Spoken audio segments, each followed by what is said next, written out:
Welcome to Heathen Talk about ancestors. I want to go ahead and invite anyone who is just now tuning in. Go ahead and join us in the IRC. The link is in the description of this video. And I think Lauren has something to say. Yeah, I want to let you guys know we got approved and we're now part of the Stitcher network. What that means is you can now find our podcast along with like 20,000 other podcasts on the Stitcher app, and it's available for your phone. It's available for whether it's Android, Windows, iOS, and my personal favorite, apparently now cars are getting it. There are like some of the higher end cars have Stitcher built into them. Wouldn't have thunk it. But, you know, if you're looking for a way to listen to our archived show, you know, please, you know, you can find us on Stitcher and listen along with lots of other really great podcasts. Of course, we're also on iTunes and we're on Pocket Cast because we had a request to get on Pocket Cast. So that just happened today. So there's no excuse not to listen to us. Well, and who wouldn't want to listen to us? We sound gorgeous. We're awesome. So, like I said, today's subject is ancestors. Some of you loyal listeners, which apparently we have, you'll notice we're one short. Torin is on his way, but apparently Seattle has decided to get a traffic problem. Who would have thought a big city has a traffic problem? Well, who'd have thought Cascadia would have a traffic problem? I mean, seriously. And so, sorry, I'm trying to get him into the conversation, and thus I'm giving dead air. So, we have a really great show tonight. We are going to be talking about ancestors, talking about, you know, kind of a lot of questions that we see and questions we've had. You know, why do we venerate our ancestors? You know, why are they so important to our religious path? And what about ancestors who weren't heathen or might not be that honorable? And also, we're going to be honoring kind of our ancestors of the spirit and our heathen ancestors, those who came before us, and you know, kind of paved the way.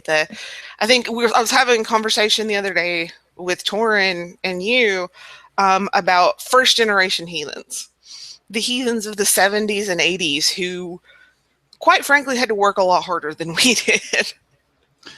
Well, yeah, they didn't have the internet, they didn't have the resources we have, and, you know, I personally don't have any blood relations that it would be heathen ancestors for many, many, many generations, but the heathens of the 1970s, the new ones, they very much would be a spiritual ancestor. And that's what, and when we personally would stumble within our group, we would always, you know, have a round to ancestors of the blood and the spirit. Because some people, you know, there were definitely people who are ancestors of the spirit. And in fact, we'll be honoring one such person tonight. We will be. So, sorry guys, I'm trying to get this in there. Torin he's technical difficulties. Apparently heathens didn't learn the magic of the internet until recently, so, you know.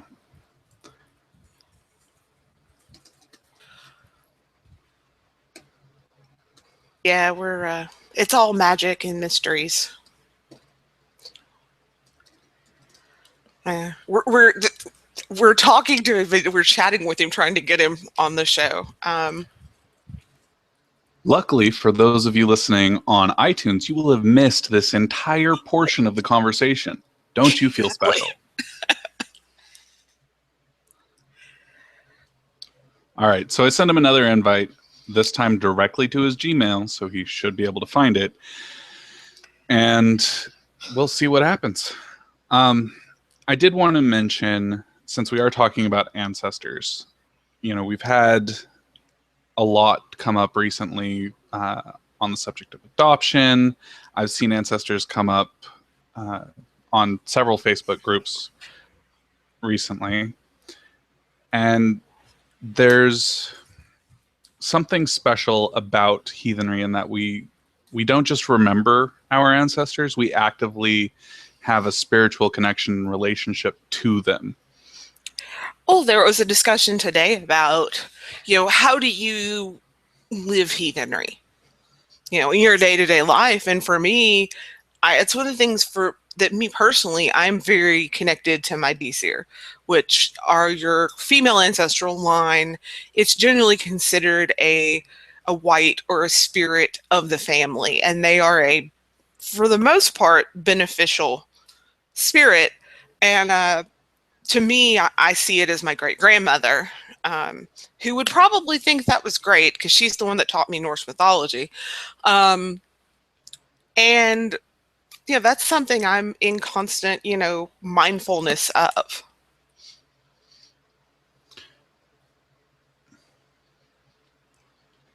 So when you say you're in constant mindfulness of it, again, I'm not the most experienced heathen on the podcast even, and I know that we have listeners who've been doing this for a shorter amount of time than I have. Well, for me, I have an ancestral altar. So and it's in eye line from where I'm sitting in my recliner. So, every time my eyes glance over it, I take a second to remember them. I generally talk to my great-grandmother, and y'all can think I'm crazy, but to me, she was the wisest person I knew. And so sometimes when I'm trying to make decisions, I think back to what she would have done in that same situation. So all right, let me reorganize my thoughts, trying to do 4 things at once. Yeah, it's all right. So when we talk about this relationship with our ancestors, you'll hear it on a lot of groups where we mention that, the gods honestly play the smallest role in your spirituality. Yes. And your ancestors, because they have a vested interest in you. They do. And that is why it's so important to establish this relationship with them. Trying to invite him one more time. Give me half a second here. Yeah, to me, and granted, I know that some of that, some of it may be Christian baggage where, growing up you were supposed to be in constant prayer, but I genuinely try to be mindful of I think it's part for me as a heathen of being mindful of my tribe, of my kin. Whether it are the ones who've passed before, the ones who are yet to come, or the ones who are here now. And trying to do that kind of family line proud.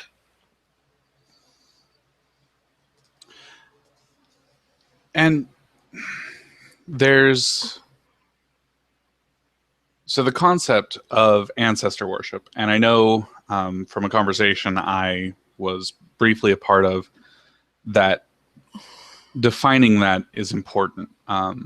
When we talk about worship, a lot of people get in their mind an image of what Christian worship looks like, what it looks like to worship Yahweh in a church. And that is very much not what we're talking about when we talk about worshiping the gods or even worshiping our ancestors. It's very different. Hey, look, he made it. Yay! No, I haven't made it. I'm just putting up with doing this shit on my phone until we get the technical difficulties figured out. I think your issue is you started on your phone and not on your computer. Well, that's not my damn problem. It just still go through the computer. Google's not that smart. Turn your phone off. Turn your phone off. I'm dead serious. Turn your phone off. If you think it'll work, goodbye. Or turn your Wi-Fi off, yeah. Well, he's gone. Anyway, what I was saying, the root word for the English word worship is actually the Old English word. I believe the pronunciation is verthship, which is literally giving worth. And that is what we're doing when we worship our ancestors, is we're recognizing that they have worth, we're acknowledging that worth through ritual, and we're participating in that. Yeah, and that's one of the probably simplest ways that I've seen ancestor worship or veneration done is through the ancestral plate. And for those of you who aren't familiar with that, it is where when you have a feast or a bloat or a holiday, you set a plate at your table for the ancestors, and you give them first portion of the food, first portion of whoa, I see him. Hang on. First portion of the food, you get first portion of the drink, first portion of the desserts, and then what we would do was take that plate outside and leave it overnight, then bring it in the next morning. And that's how we did it. And it's a really simple way to kind of remember them and to kind of honor them, just like you would honor an elder at a family dinner and let them go first. Torrin, are you actually here, or are you just magical? Ooh. I'm going to call that magical. Yeah, and I know that there are groups that have traditions of not only ancestor plate, but there's an ancestor tree, and there's specific places where one goes to honor those ancestors. And when we're talking about the issue of ancestors, whether or not they were ones you know, ones who you only have a tenuous connection with through a name, and things like that, we are talking about going to them and being actively actively participating in the ritual recognition of their worth. Really, because it's heathenry. We say at its base it's about community, and its base it's about relationships, and it is about building a stronger relationship with your ancestors. And Torrin, since you just got here, why don't you go ahead and say something, since we've been carrying your weight? Carrying my weight. Well, I suppose you had to do something other than do the technical end of it, right? I'm not sure where you are, because I was completely unable to hear anything of what's been said so far. Currently, we've established what we mean by worship when we're talking about worship from a heathen context, and we've established that there are different ritual methods that people use to worship the ancestors. I talked about the ancestral plate. Okay, so I guess I'll go ahead and start doing something that may very well be covering old ground, but I apologize in advance for that if that's what I'm doing. I think the place to start, as it sounds like you guys obviously have, is what is worship in general. Is to understand what ancestor worship is and why we worship our ancestors, you have to understand what worship is. And it's literally just giving worth to something.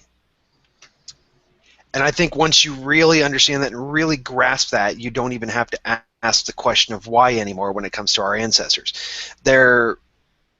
We're recognizing their worth, both in their role of merely providing the line of genetics that got us here, and also in the actions they've taken to help establish our weird and Orlog as we come into the world.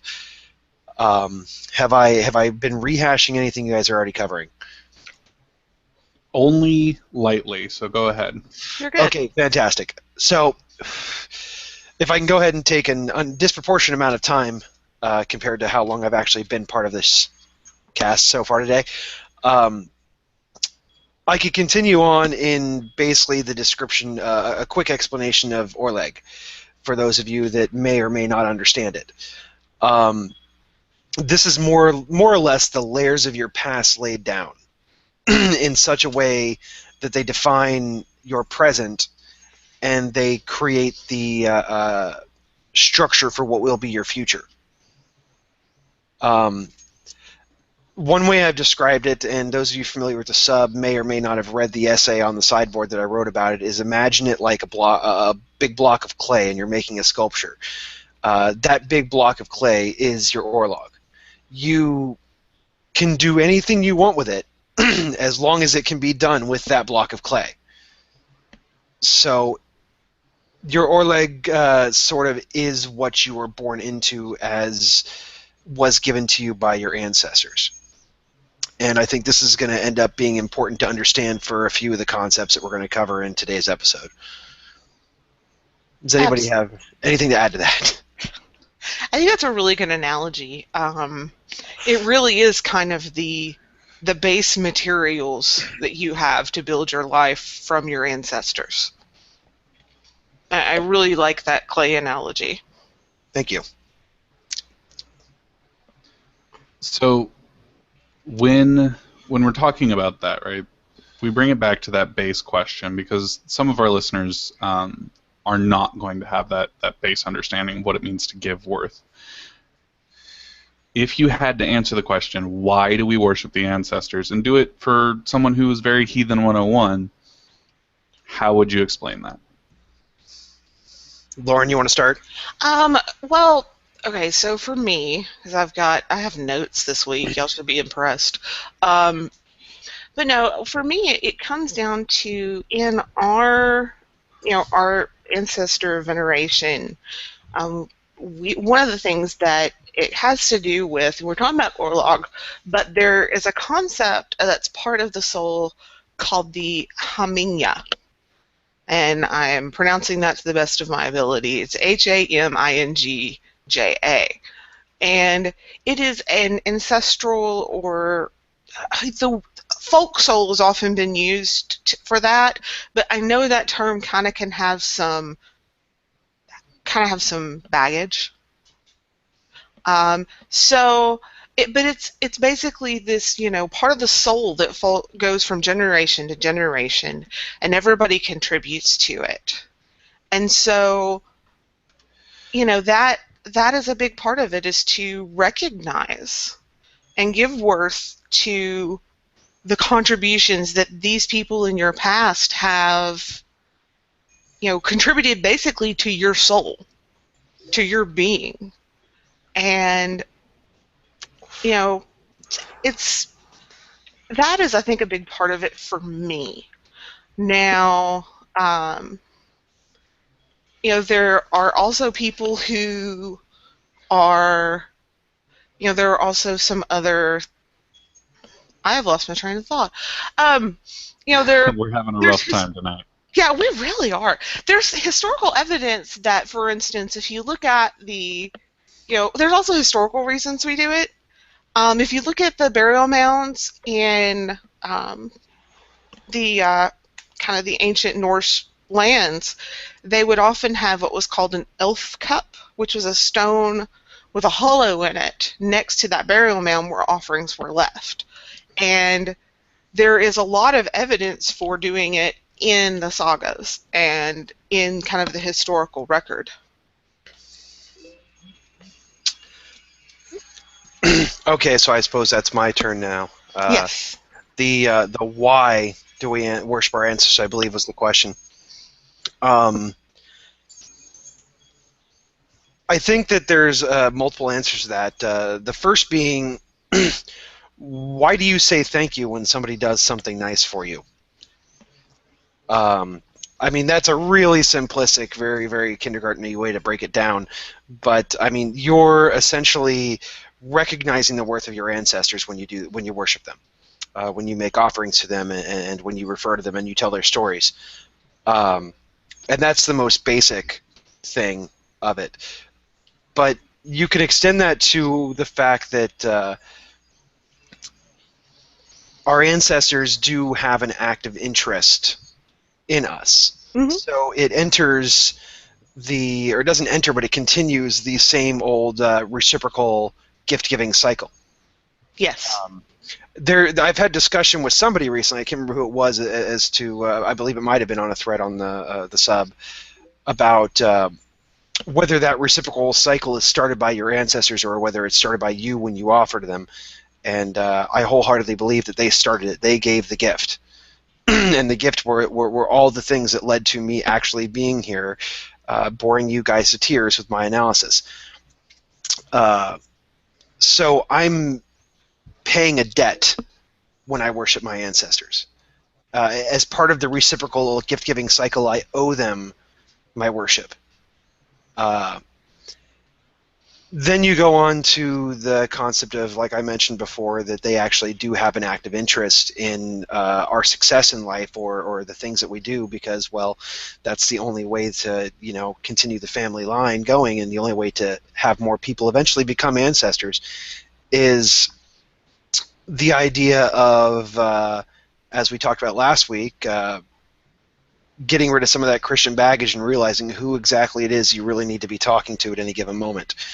When your tire goes flat on the freeway, you don't call the President of the United States, you call your uncle down the road.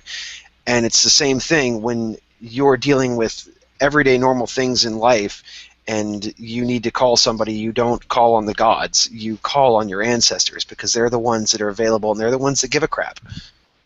Exactly. And as just a quick aside, Heminga is a really interesting subject, Lauren. Don't often hear it brought up, and I know there's about 1 million different ways I've seen it interpreted, and that's yours is one of them. Well, I will freely admit that a lot of my idea about Heminga comes from Ellis or Davis Ellison. I always get those backwards. And her writings, I have to admit, have pretty heavily influenced me. But really, I just believe that that's a great, it's luck. It's your ancestral line. It's on a practical term. It is the choices your parents make to what school they send you to. Right. Are influenced by the choices their parents made and their parents made and their parents made. Right. I mean, when it comes down to it, I think that we've had a little bit of talk leading up to this episode amongst ourselves about the concept of what a soul is to a heathen. And for me and my folk, the concept of Heminga plays into that. We're weirdos that believe in that the soul is not a single thing, that the human is made up of many parts, and in fact, you could just pick a word to refer to what the human is, and soul is one of those words. The body would be a part. But beyond that, the Disir for a woman or Alpha for a man, the Heminga, that which dwells in the mountain, that which dwells in hell, etc., all can be different parts of the same soul. And amongst my family, we've always seen the Heminga as sort of the the ancestors enforcing the family luck, if you will, for lack of a better way to put it. I've never really tried to put that in words. Sometimes the concepts we develop within our own groups grow naturally and are difficult to communicate. Yeah. One of the things. Well, in this case, it's family lore, so it's just I grew up with it, so you don't really talk about it, And really, family lore is so important. And you could even argue that even is part of why we honor our ancestors. Because to not to be a Havamal beater, but basically the good reputation is the only thing that lasts after you die. That's how they live on, and that to me is so important. That we tell those, we keep that family lore alive. We tell the tales of our ancestors.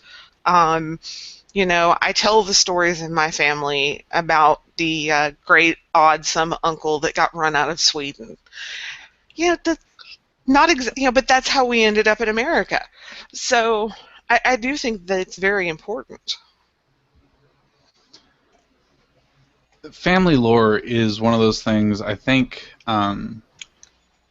many American families have kind of let slide, and I think that that's part of the reason American heathens in particular have such a hard time recognizing who their ancestors were. One of the questions we've got quite a bit today was, what if I don't know my ancestors? And part of the reason I think we have it is because we don't have that family lore. Like, I have family lore about two uncles that killed each other in the Civil War, a great-grandma who baked a cake for Bonnie from Bonnie and Clyde. I have all of these stories that tie me to those people, but I have friends who couldn't tell you who their grandparents were because they never got to meet them. So what do you do in those situations where you have no family lore and your connection to your family is really just a last name? Well, I want to say that we live in wonderful times, and there are databases online. You know, my great-grandmother was huge into genealogy, and I think if she lived today, she would just live on Ancestry.com. You know, I mean, we do have a lot of those resources that even if you just have a name, you can go back and start finding old newspaper articles. I found today my great-grandfather and great-grandmother's obituaries online, and I never met my great-grandfather. He died about a year before I was born, but being able to go, I didn't know he was a Mason. And there I was able to read that and go, wow, that's really cool. That was you know, something I didn't know, and it was something that I learned. But we do have that. But, you know, sometimes it's even just, you know, a name. And sometimes I've heard people in Sumble say, you know, hail to the Smiths, because that's really all they knew. Well, And I mean, that's okay. Yeah, that's absolutely okay. And we are in a position modernly as heathens that, I mean, there's the side of the coin where you mentioned that we do live in wonderful times and that we can find stuff out like that just with very little starting point. And the flip side of that is that we also live in terrible times for that, in that especially those of us that are in America that have turned to heathenry because of Ancestry, or actually, honestly, anybody who's in America is often part of a diaspora of one sort or another. Oh, yeah. There came a point where one small portion of their family decided to leave where they came from, and you don't always get the stories that went with your family because of that. And the situation there, as far as I'm concerned, is that you do just need to recognize that you had ancestors, and they did things. You may not know what these things are or who they were, but somehow those things led you to being here. So even if you don't have their names, you can give them the worth they're due just by hailing your own ancestors. And for the most part, with very few exceptions, I would say most of us know at least as far as our grandparents back. And that's every bit as worthy as trying to hope for some great and famous warlord in the past or something. It's just to recognize the most recent of your dead. And let's be completely honest, you know, what was it that somebody said that almost everyone in Sweden, it's almost everyone in Sweden can trace themselves into the Swedish royal family if they've lived there long enough. Right. So, you know, just because you have this, not saying it's not cool, but at the same time, you know, these great and mighty, you know, people like Charlemagne or Genghis Khan have tons and tons of descendants. Well, that's sort of one of the wonderful parts about being a warlord, is you get to have all sorts of descendants. Yes, legitimate and not. That does tie into, you know, we know we have ancestors. We know that I come from someone. I know personally. I know my grandparents. I know most of my great-grandparents, and I have some stories of great-great-grandparents. But beyond that, I don't really know much. So, other than gratitude, do I owe into a gift cycle with those ancient ancestors? You know, I come from English blood, English and Scottish. Nobody's perfect. Swedes. So when it comes to that, do I owe, you know, any gift cycle to great granddaddy Saxon, or is it really just the generations I can enumerate? Well, I would say that gratitude is about all you can give for the most part. I mean, with the exception of, you know, votive offerings or even proper bloat if you want to, but I mean, or if you're capable. But really, what all of those things are an expression of your gratitude towards your ancestors.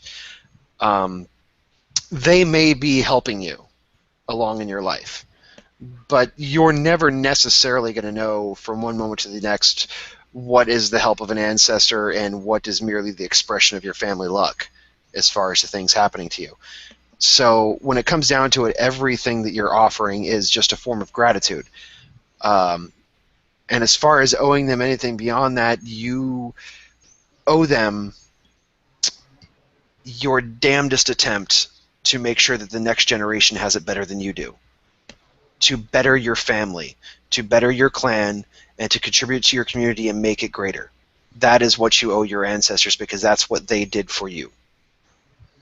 See, I think the question about ancient ancestors just inevitably becomes a personal thing.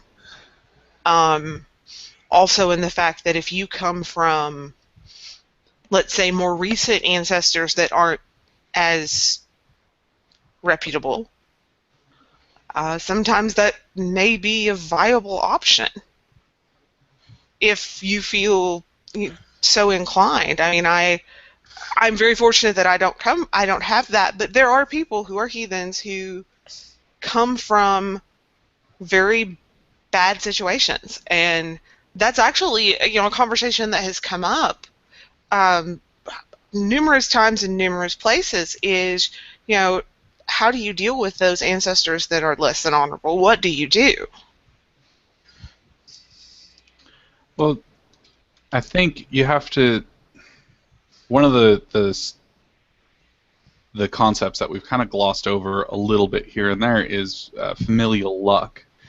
And when you have ancestors that are blood related or are adopted into your family and do have a taint of some sort, they carry less honor, something of that nature, it varies from family to family, that has impacted your familial luck, and the best thing you can do in that case is attempt to impact the luck of your descendants by bettering your family luck, by being a good heathen. So I've talked to people many times before about the concept of ancestors that aren't necessarily worthy. And we all have them, whether we know it or not. Somewhere in our line, we probably have an ancestor who is probably not the most worthy person ever. But in the end, what you have to realize is that unless you know that they did something heinous enough that Frith was broken, then they were still a member, they are still an ancestor, and they're still a member of your clan, and you still owe them the debt that they got you here. That's a good point. So, if you do happen to have an ancestor who did something so heinous as to break Frith, then they're not your ancestor anymore. They were excised from your family. They were excised from your line. But beyond that, you may not have to like them, but you have to respect them as a member of the family.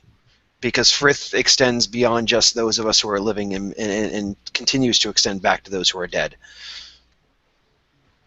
Well, and Frith isn't something you break lightly, especially just because I have ancestors who kept Irish slaves because, well, they were slave owners in England when it was okay. And I find that distasteful. But as far as the family is concerned, that act didn't break Frith, and it wasn't dishonorable at the time. And so I can't just excise them on my own, if that makes sense. Well, I mean, you've got to look at the concept of what is good and what is evil at that point, which I think we've covered in a past podcast, of the essential back to basics. Good is that which is good for the tribe, and evil is that which is destructive for the tribe. And when it comes down to it, if your ancestors were acting within the law to attempt the betterment of your tribe, then was what they were doing necessarily evil? It may not be something you approve of, but things change. And I guarantee you that you could pick any ancestor, especially the further back you go, and find a whole hell of a lot that you personally don't approve of. But you don't have to approve of it. They acted honorably within their time. See, and to me, that where the ancestor things that people have had personal conversations with people about were issues like, you know, you have a great grandfather or a great grandmother who murdered another family member, and in that case, they broke frith. And Absolutely. that is in the same way if you have a parent who abused you, physically abused you or sexually abused you, they broke frith. And you don't have to feel like you've got to put yourself in these bad or dangerous situations just because of really the value that we do place so highly on family. Right, and if I can make a quick observation, and this is likely with many people going to be an unpopular thing to say, but it's, as far as I'm concerned, it's a fact. Mere action on the part of of a family member does not break frith. It's not their action that breaks frith. It is the decision of the family that breaks the frith, if that makes sense. Yeah. So you could have a family member that has done something absolutely terrible, but their action alone doesn't equate to a breaking of frith. The family has to actually decide that frith has been broken and decide that it is more harmful to keep that person than it is to let them go. So to make that perhaps, to put it in other words, it would be the family's decision to excise a member who had done something heinous. Exactly. I mean, in the question of the child abuse scenario that Lauren mentioned, it's unfortunate that we can't just say that immediately was a breaking of frith, but if the family chooses to keep frith with that person, then that's what the family chooses. And there's all sorts of reasons why that might happen. I think maybe a better way to say it is that person has initiated an action that is worthy of breaking frith over. I'll give you that, absolutely, because yeah, that's such a to injure your family in such a way, as far as I'm concerned, is definitely an act worthy of breaking frith. I can agree. And that's that's kind of how you have to look at it. Is you've got there has to be that decision of, and that is actually a conversation I've had. Your family has to decide if bringing that person back into or allowing that person into your life is more harmful than it is. Is harmful to the family, basically, right, to the point that it's not. It would be more harmful, basically, like you said, to allow them in the family than to let them go. Absolutely. Now, this brings up an interesting question that hasn't directly come from the questions being asked in the IRC right now, but it was a question that was asked a few days ago, is about adoption as it pertains to ancestor worship and such. I think it's an important subject that we cover. We didn't cover that while I was missing, did we? No. No. It is one I want to get to, though, and I think it's an important one. Fantastic. I just wanted to make sure I wasn't stepping on old ground here.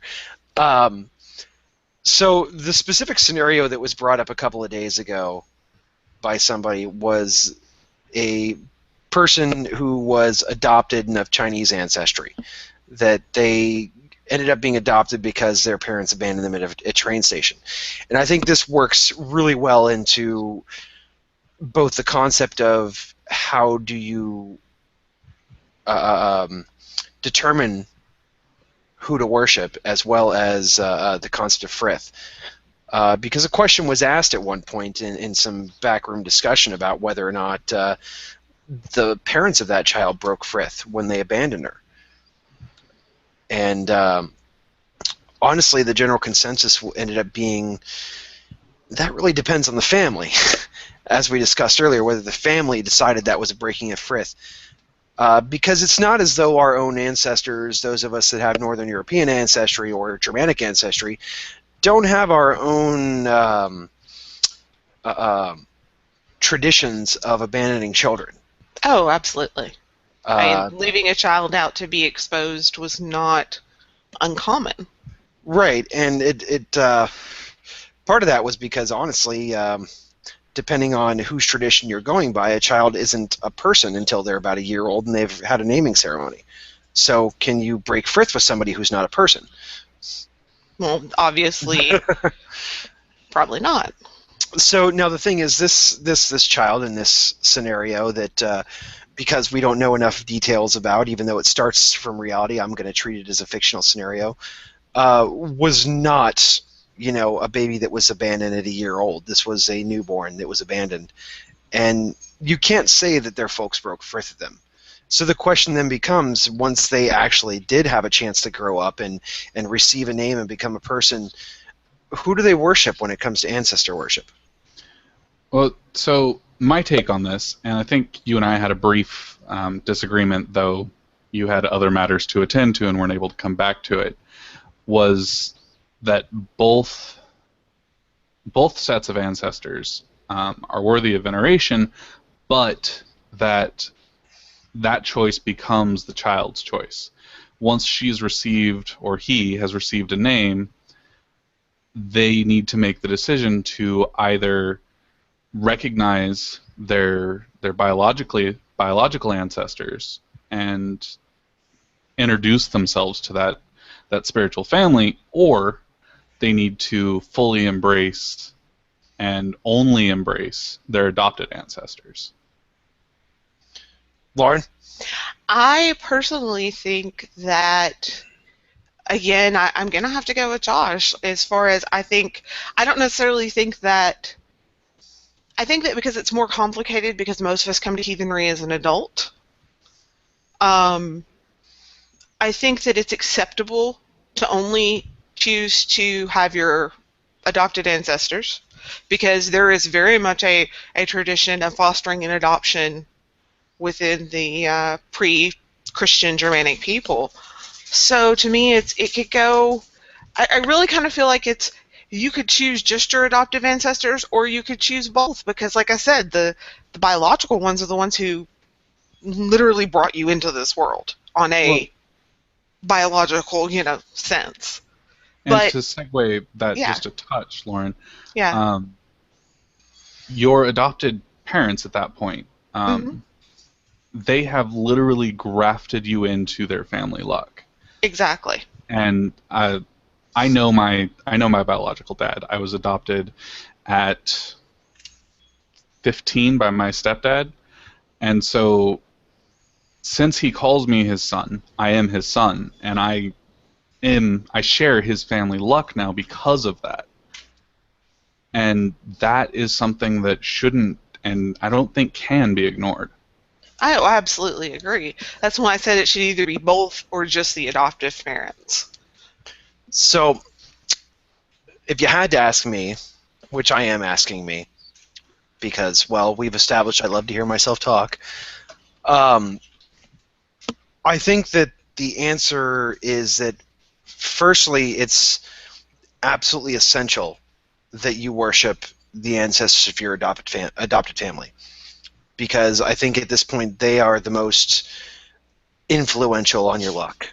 They are the family, the Orleg that you've been grafted into, as it was put, as Lauren put it.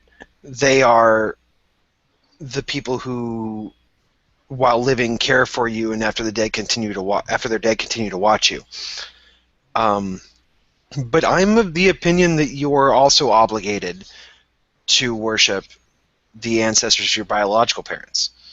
Not so much because the genetic angle is important, but because no matter what happened that led to your adoption, there's an entire line of ancestors that led to you coming into existence. And they were not the ones that made the choice to give you up for adoption or to abandon you, or however it happened. So they still are worthy of that attention. They, to go back to the root of what worship actually is, they are worthy of your recognition in their contribution to your life. Now, I have to say, speaking of owing debts of gratitude, there is a particular person who helped me a lot working through this, and I talked to him about it because he was in fact adopted. He's helped a lot of people that have been asking similar questions over time try to work their way through that, because he's got so much experience with it and has put so much thought into it. And I thought I'd recognize him through a tradition that we just today talked about and decided that we were going to institute into this podcast. It's supposed to be something that takes place at the beginning of the podcast, but as those of you who have been listening know, we had a few technical difficulties. Thanks for being late, Torn. Hey, I was right on time. It was the invitation that was late.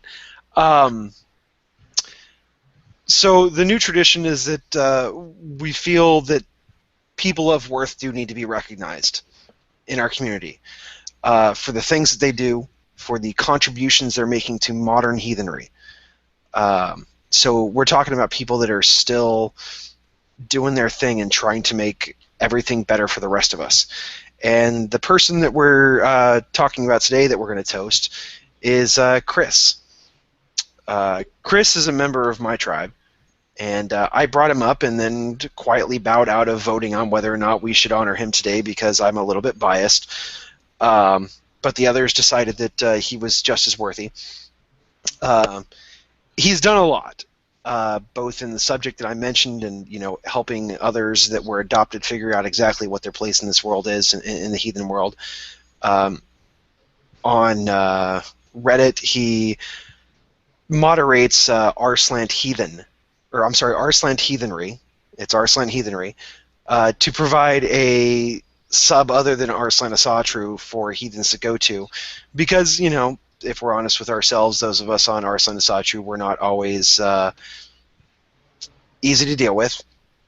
So Arslan Heathen or Asatru.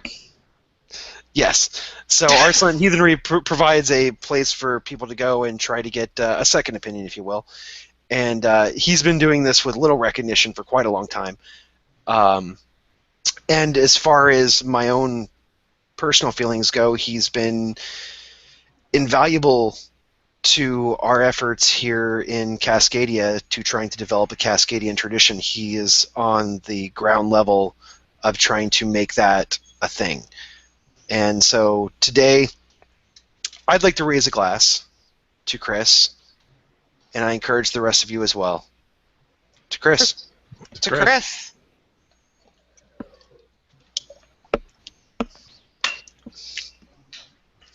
Okay, so here's the thing. As I discussed with the two of you pre-show, I was sitting down and being an adult, and I was diligently making show notes to segue from thing to thing to thing to thing to thing.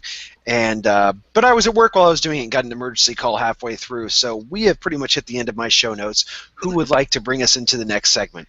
So I want to talk about, I want to kind of go to back a little bit, and I want to elaborate more on the concept of the Alfar and the Disir. Because these are, as you kind of expand into ancestor veneration and also just going to ancestors for assistance, these are kind of the two big things. And I think that that's probably something that is definitely, those are terms that if you're not heathen or if you're new heathen, you're not going to know necessarily even what they are. Well, then the place to start is definitions. Yes. And I think the place to start is the Disir, because that's always the place to start. Well, of course it is. Yeah. So the Disir are basically the female ancestral spirit, the female ancestral line, and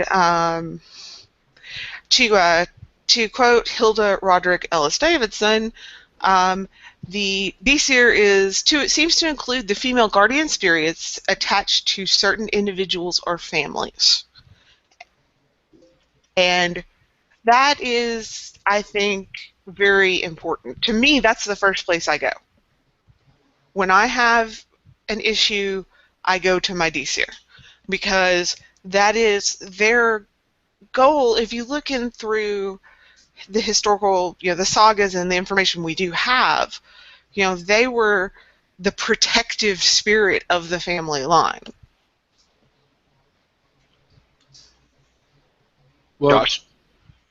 so the D-Seer is something that is important to me from even just standard heathen, new heathen position, because that was one of the first things I learned about.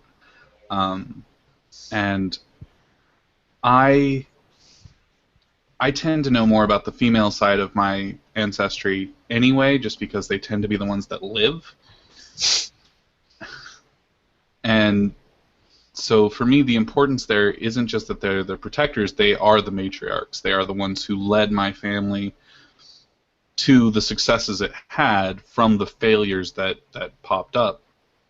And I think that, whether you are more American, also true, and you have big traditions around, for instance, the FA's honoring of winter nights as the D-Seer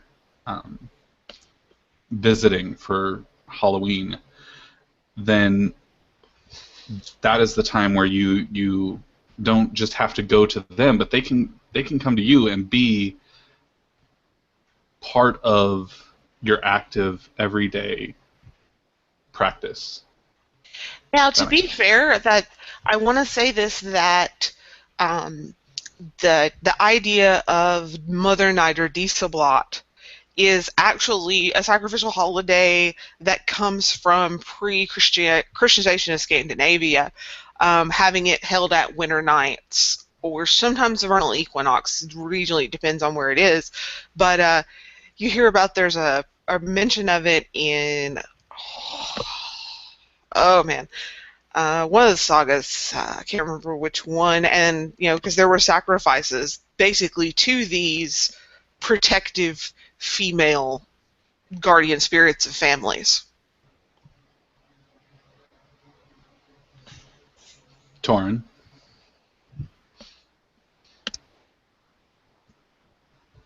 I think your mic's off, buddy.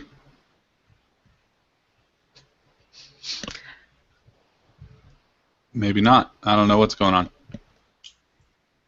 Try the see if you have a button pushed on your mic line. This is live. It really is. In case y'all were wondering, this really is a live podcast. We really are experiencing all of this in real time, and it's a lot of fun. Still can't hear you, Torin. So yeah, D-Seer, when it comes to honoring the D-Seer, I know there are quite a few different traditions out there. Lauren, what do you specifically do?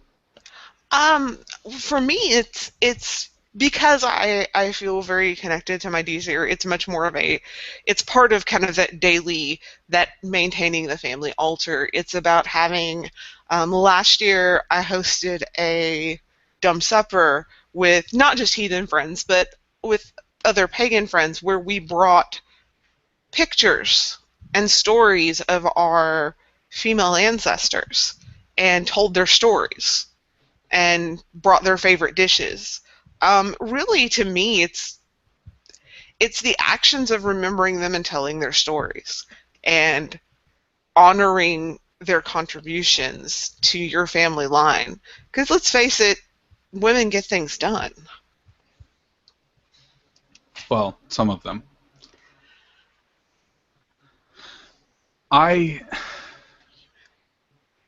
Did everybody drop out? I'm here. Oh, okay. See if you have him globally muted, because you have control over this thing. Make sure you don't have him muted. All right. I muted and unmuted him. Try again, Torin. Nope. Nope. See if there's a thing in the line that's gotten pushed. So we are Yours look going like to mine. Yeah, trying to I'm get showing Torn him a like, new mic. and yes, see if that red light's on in the middle there.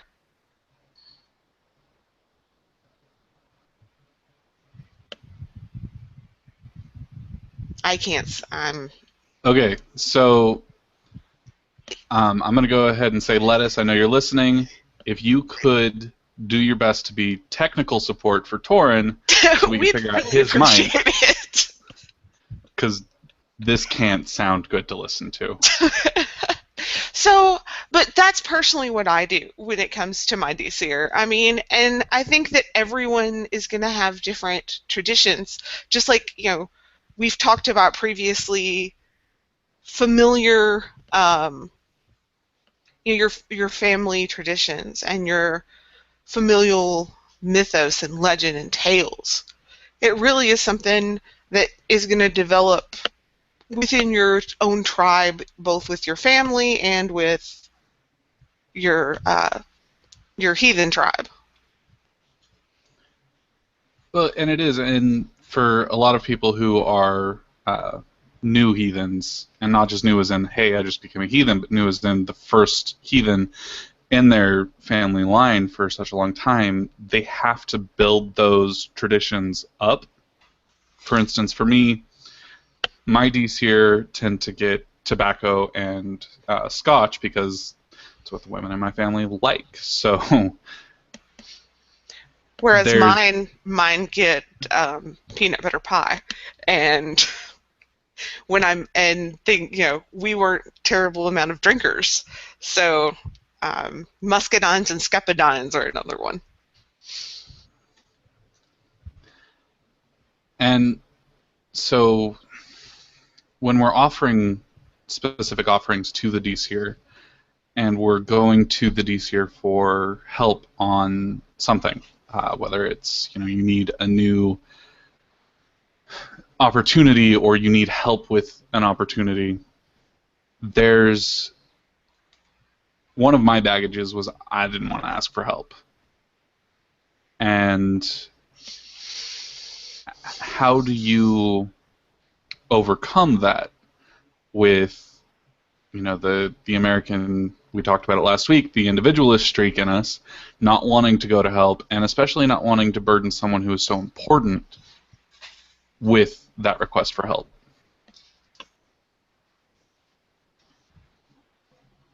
And that is, once again, I feel like this rant comes up almost every show, but that really does become part of the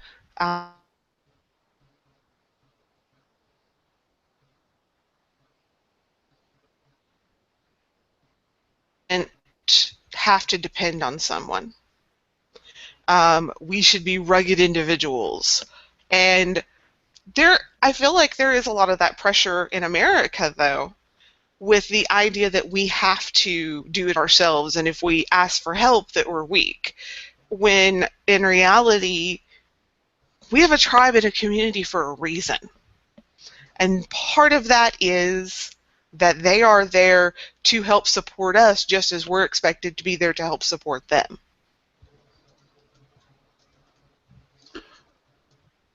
Right.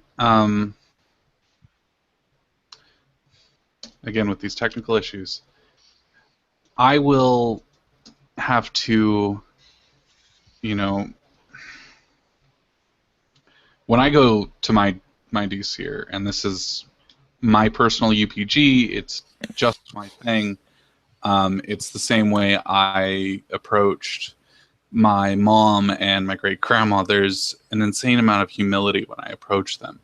It's not that I feel unworthy in their presence, but I bow to the fact that they are more worthy, greater than myself, as it were.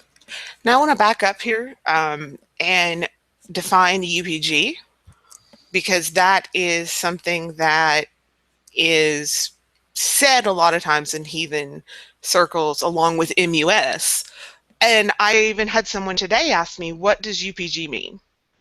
So UPG is unverified personal gnosis. It is a religious or spiritual idea that you feel is true, but you don't necessarily have any backing for. And it is true to you, and it's perfectly fine to have it to be true to you, but don't expect it to be true for everyone else.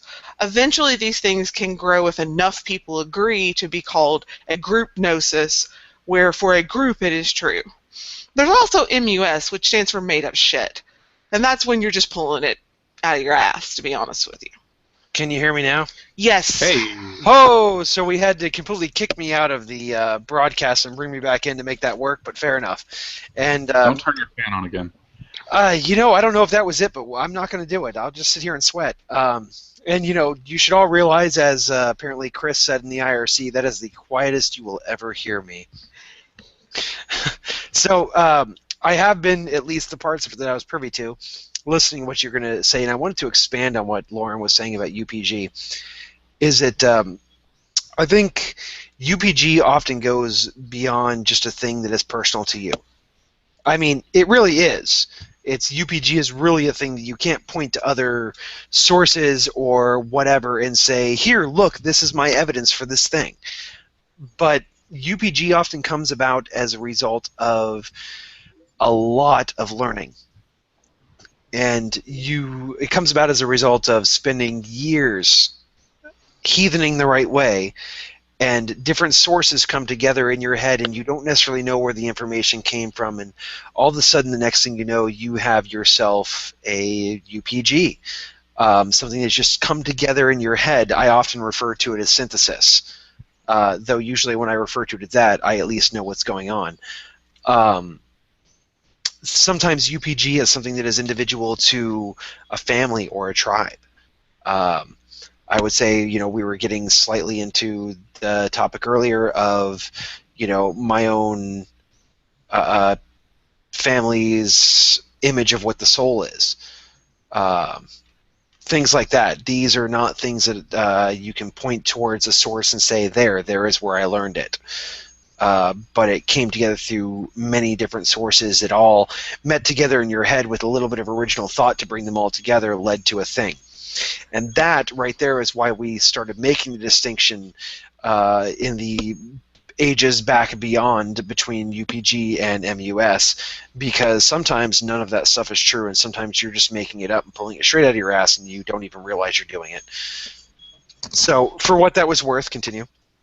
That pretty much was it. We were talking about that. And like what I've always heard that called, when you get a group that kind of starts agreeing on it, as kind of either, depending on how large the group is, a verified gnosis or just a group gnosis, depending on the group. But what we're going to do, we're going to take a couple of questions. And we have had our lovely producer Lettuce has been feeding us questions from the chat room. I apologize that I just can't keep up with all of it. Poor blind girl and all that. And if I mispronounce your name, sorry. Don't worry, Lauren. The rest of us have been keeping up with them and just completely ignoring them. Okay. So I have not. I will have you know that I have tried to work them into conversation. We have all tried to work them into conversation. I hope that has not gone unnoticed. Yes, but I'm gonna hit some specific ones here. First back, Svet Throne asked, do you worship your ancestors individually or as a whole? If you wish to worship them individually, what if you do not have a name or simply a surname? And I know we've touched on some of this before you got here, Torin, but so you go ahead. I would say the answer is yes. An unqualified yes. You worship them as individuals and as a group. And, if you don't have the name of an individual ancestor, then you have to stop and think about why you're thinking of them as an individual. Because sometimes you just can't. It's not that they weren't an individual, but you don't know who that individual was, so you can't think of them that way. I think many families have stories of, great-great-great-grandpappy did this thing that was amazing, and so we have this legend of him. You may not know his name other than how many greats ago he was, and even that might be a little hazy, but you go with what you've got.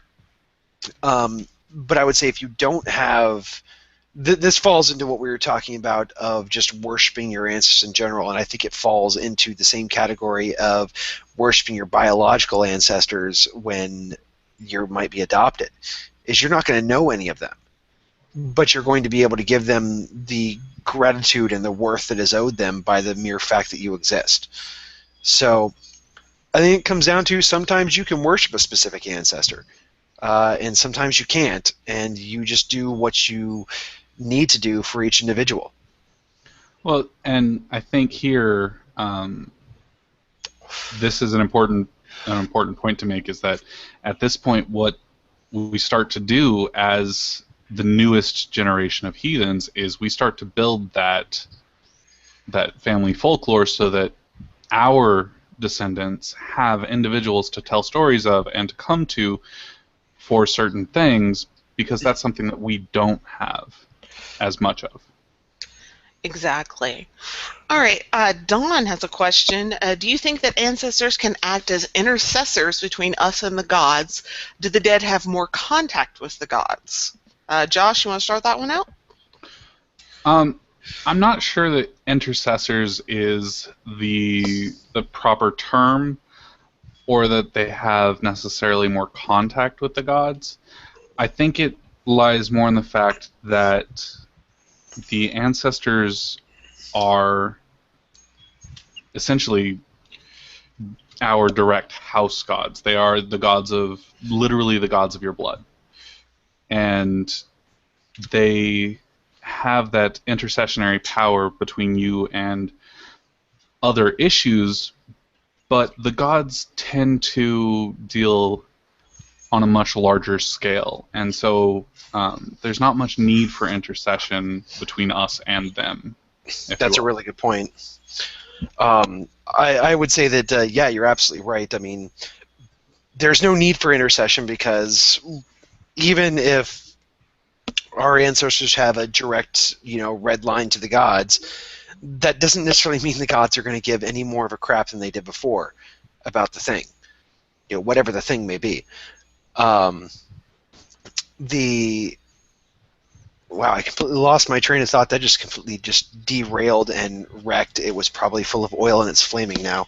Now, I will say this, that I could see how someone could come to this idea because of the idea within heathenry in some circles and not others. So that some people, when they pass, go to a particular hall of a particular god, such as Nord's Hall if you happen to die at sea, or Valhalla, or even, I can see that as being why that idea might percolate in someone's head.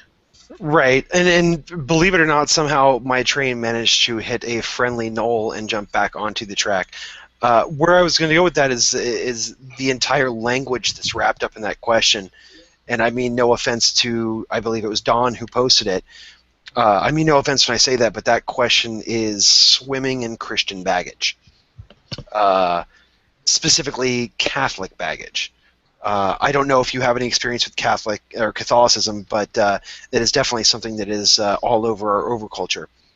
The idea that's almost treating the ancestors like they're the saints of Catholicism, that we need them as a go-between because Jesus is mad at us and isn't talking to us anymore.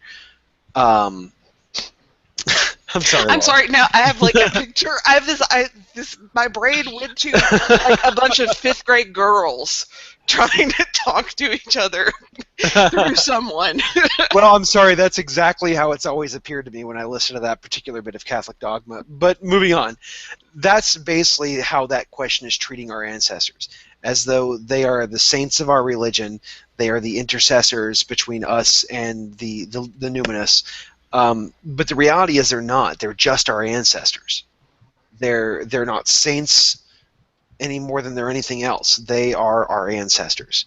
And to try to trap them in that kind of language is a disservice to heathenry in general. Not that it's intentional. I think it's a disservice really to yourself. And again, this is a question asked in earnest and looking for an honest answer, and we're not trying to demean it in any way.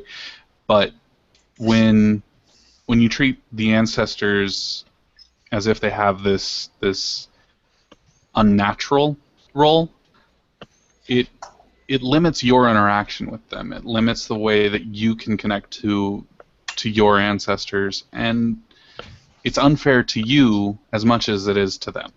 Well, one day you'll be them. So there you go.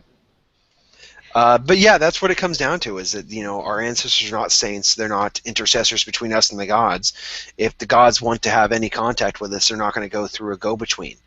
They're going to go to us. And in the unlikely event that happens, I am very, very sorry for you. But between now and then, treat your ancestors exactly what they are. They are wights that have a concern for your well-being and the well-being of your family, and they will do what is within their power to make your family good and great. All right, we have a question from Pickle Burp, and I do like that I get to say we have a question from Pickle Burp. Do you need to have heathen family ancestors to have Disir? I guess I've never thought about it, because all sides of my family go back to Germanic paganism at some point. I want to kind of take this one first. No. Absolutely 100% no. My great-grandmother, who I consider a very strong part of my Disir, was a cradle-to-grave Methodist. And quite frankly, none of the ancestors that I know that I think would have this personal interest in me from the more recent end were anything but Christians. But that doesn't diminish me having a Disir. I have a Disir. It's just a fact of, for lack of a better way to say it. It doesn't matter what their religious inclinations were. Josh? I agree with Lauren that no, you don't have to have a direct heathen ancestor to have Disir. It's very much a matter of that your female ancestors, especially the ones who were strong and kept the family together, which is a role, at least in my opinion, you see female ancestors taking on a lot. They keep things tied together. They are your Disir, period. And this ties into something we were going to touch on. We'll have to touch on it just briefly here, what you do to honor an ancestor who isn't heathen, and that is you just honor them. You do the exact same thing for them that you would for any other ancestor, because they are worthy. Right, so I guess I'm going to have to herald in a sign of the end times and have 3 heathens agree at the same time on the same thing. Oh, Jesus, Ragnarok's coming. Oh, wait, there's our disagreement. Ragnarok. I was just merely using it as a figure of speech. So, absolutely, I mean, when it comes to honoring, your non-heathen ancestors are definitely amongst your Disir. Otherwise, we would have some very, very overworked Disir from 1,000 years ago that are really waiting on some of us to die and take some of the workload. Or at least some of Lauren to die, because the other 2 of us are men. Fair enough. And that, just to make a quick segue, we did mention earlier, I believe Lauren mentioned both the Disir and the Alpha. The Alpha are an interesting thing, and I'm going to segue on this really, really quickly and briefly. Is the Alpha are a different thing? It really depends on how you use the language, but they're often viewed as the male ancestors, where the Disir are the female. And because of the vagaries of language, Alpha are also a word that is used to refer to the elves in some languages and in some traditions. So, moving on from that.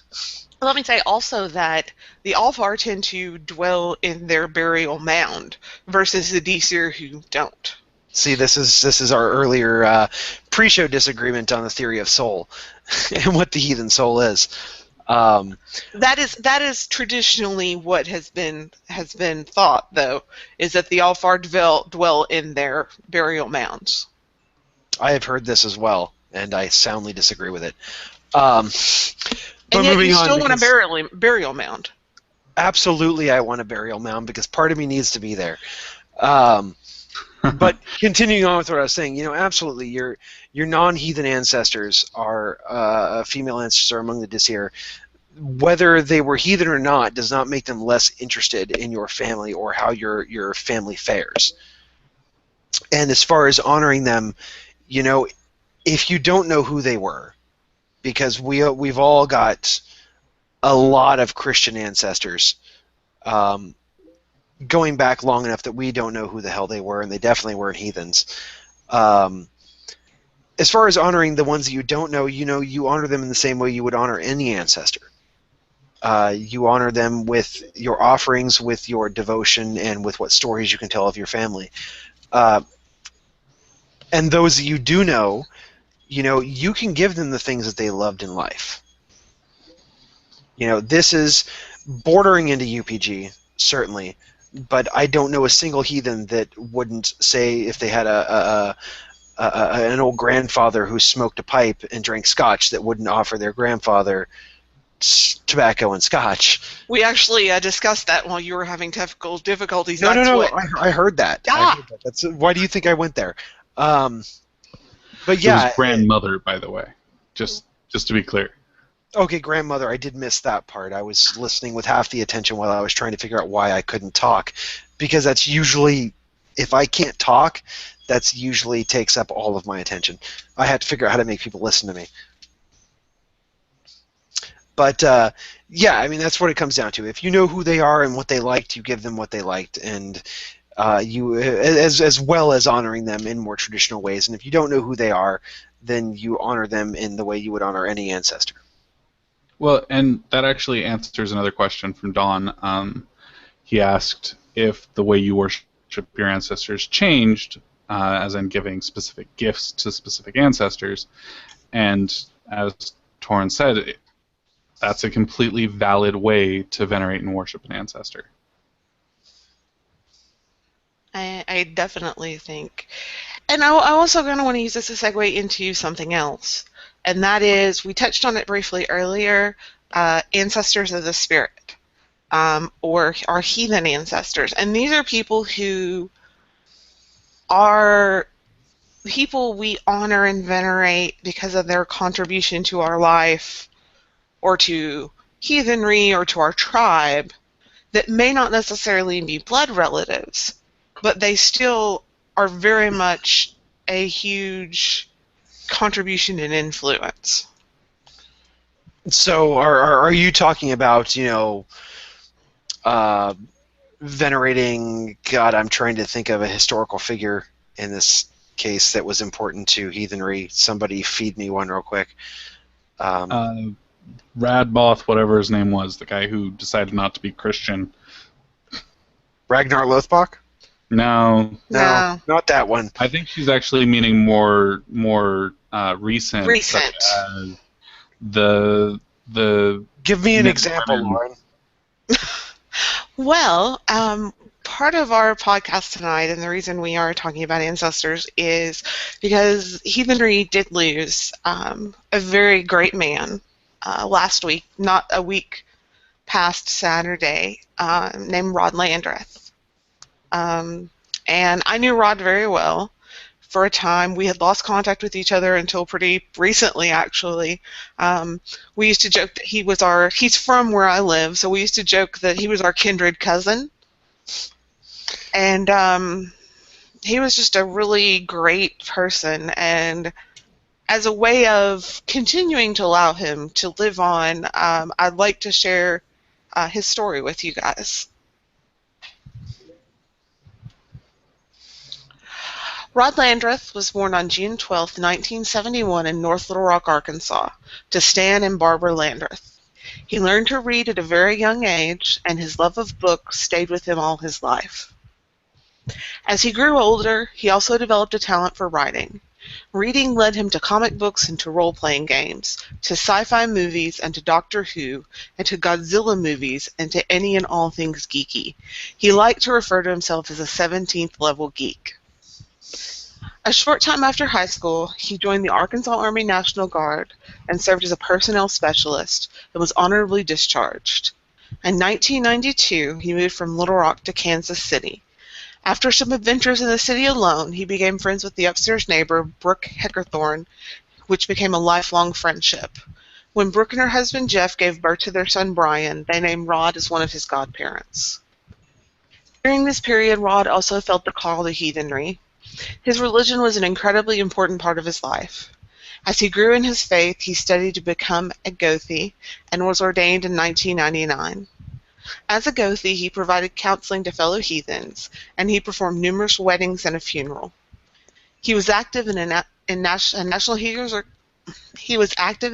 heathen organization called the Troth, where he served as a reedsman, or a member of the board of directors, as well as the vice steersman, and was the coordinator for the organization's clergy training program. He was a big part of the formation of two kindreds, Yggdrasil Springs and Jotun's Bane. Late in 1999, Rod posted a picture and profile to a dating site and got a response from Jason Groth. After a brief email courtship, they met and almost immediately decided they had something special. In 2001, they moved together to Lawrence, Kansas. They lived in or near Lawrence until 2012, when Rod graduated from the University of Kansas with his bachelor's degree. After the Supreme Court's decision in 2013, Rod and Jason married in Council Bluffs, Iowa. Around this time, Rod became a business analyst for D.H. Pace, a job he dearly loved.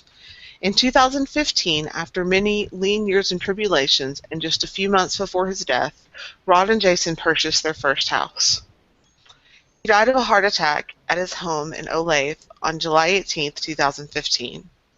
He is survived by his husband, Jason Groth, his mother, Barbara Stone, his grandmother, Minnie Bullington, his aunt, Denise Stevens, his brother, John Tatum, John's wife, Amber Tatum, nieces, Aubriana and Alexandria, and Natalie Groth, and godson, Brian Heckathorn. He is predeceased by his grandfather, Carl Young.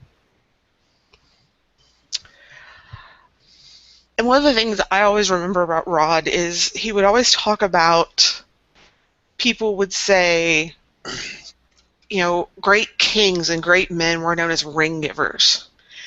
And so he was the gnome giver. And I have the gnome he gave me many years ago still to this day. And that was his thing. When he would go somewhere, he would give people gnomes. And it seemed kind of silly, but at the same time, you know, that's something he was remembered for, and I've seen brought up in amongst conversations since he passed. But Rod is truly excuse me, guys. Rod is truly an ancestor of the spirit, and he was a big part of heathenry, especially in the Midwest. People loved him. He was, you know, the same whether you were a heathen or a gaming friend or whoever. He was just Rod, and he could be cantankerous and argumentative, but at the same time, he would have given you the shirt off his back. He was a dear person and did so much for modern heathenry, especially in the Midwest. So I'm just going to raise a glass to our heathen ancestor, Rod Landreth, and to his memory. Hail. Hail. Hail.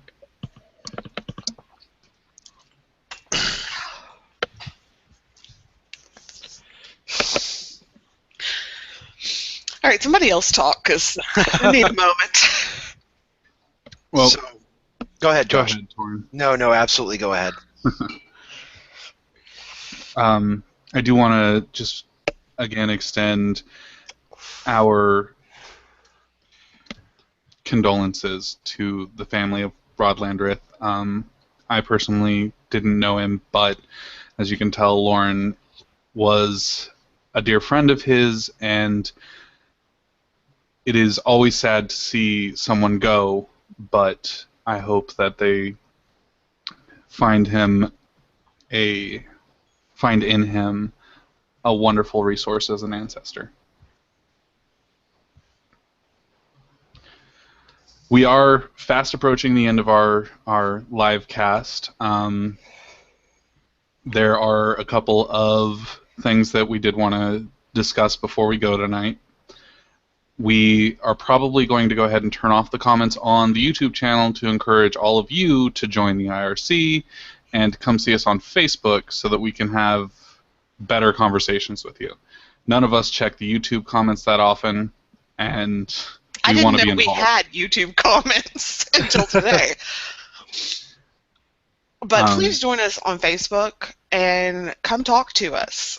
Tell us what you think. We love, we've gotten messages from a lot of you, and thank you so much for that feedback. Really, we do really truly appreciate it. We also really want you to go ahead and, if you listen to us on your smartphone or any other device that uses this, we want you to listen on Stitcher. We host this on Libsyn at the moment, and that costs us money, and Stitcher can help us pay for that. And so if you can help us out by going on there and downloading that, we would really appreciate it. Also, it's super easy. So if you have friends who you want to get into listen to the podcast, you don't have to figure things out. iTunes and some of these other programs can be a little weird. Stitcher is ridiculously easy to use.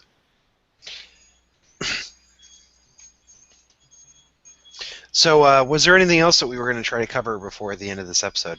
I kind of want you, if you don't mind, to talk about our guest for next week. Oh, okay, I can do that easily. So next week, as we kind of pimped on last week's episode, we're going to be doing a very easy topic to discuss that absolutely no one's going to have any sort of disagreements with us on, and that is the role of LGBT plus people in the world of heathenry. Also known as sexual and gender minorities. See if we can argue about what to call them. I've, as a cisgendered white male, I've come to the conclusion that I will call them whatever they tell me to call them. Thank you. So next week we have a special guest on. We have Jennifer Popkin of the Gender Justice League of Seattle, a founding member and former board of directors, former deputy director, and now a member of the board. She is a trans heathen who is going to come on and help us navigate the landscape of where trans, gay, etc., people have in the heathen world. I'm really excited about this because no one's going to argue about this at all. No one. What was it? You said some people are just going to listen and some people are going to break out the popcorn. Absolutely. And by no one is going to argue at all, I'm sure we're going to have more comments on this episode than we have ever had on any episode, and there are going to be a horrific split between people who think that what they hear is absolutely amazing and people that think that what they hear is absolute drivel. So we highly encourage everybody to tune in next week for that episode because the popcorn is going to be delicious. And as always, we are still looking for your submissions as far as music and artwork. We love being able to feature heathen artists on our show. So by all means, send those to us as heathen.talk.podcast@gmail.com. And finally, as just a reminder again, if you are in what we refer to as the Cascadia region, we are actually going to be holding a get-together next late spring, early summer, and we want you to be a part of it. We want you to come and camp with us and bring your best home brew and have a good time getting together with other heathens in a neutral environment. And see Heathen Talk be recorded live right in front of you. Oh, well, there is that, isn't there? I hadn't even considered that. So, yes, absolutely, as Josh was pimping out there just now, if you're doing it right, which means you're a Cascadian heathen, join us next summer. Hey, you're not the boss of me. And you're doing it wrong. Thank you, everybody, for listening. Y'all have a good week. Good night.